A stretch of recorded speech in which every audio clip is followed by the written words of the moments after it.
Know if Russia is really using bows to bring down drones, and it could work. I can see an arrow wrecking the propellers on a drone. It would be really quiet. However, you'd have to be really good. Like, if this does exist, I can't see it being more than like a one-off type of deal. You know, maybe a couple people in the entire military doing this sort of thing as opposed to standard practice. And even then, I think a slingshot would be better, crossbow would be better, suppressed firearm would be better. Having a bow in your kit would take up a lot of space. And arrows? Maybe even an airsoft gun wouldn't be too bad.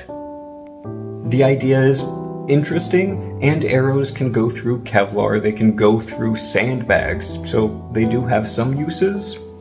I will just be kinda surprised if we see any more people talking about this. And you'd have to be really good. I mean, that's like skeet shooting with a bow.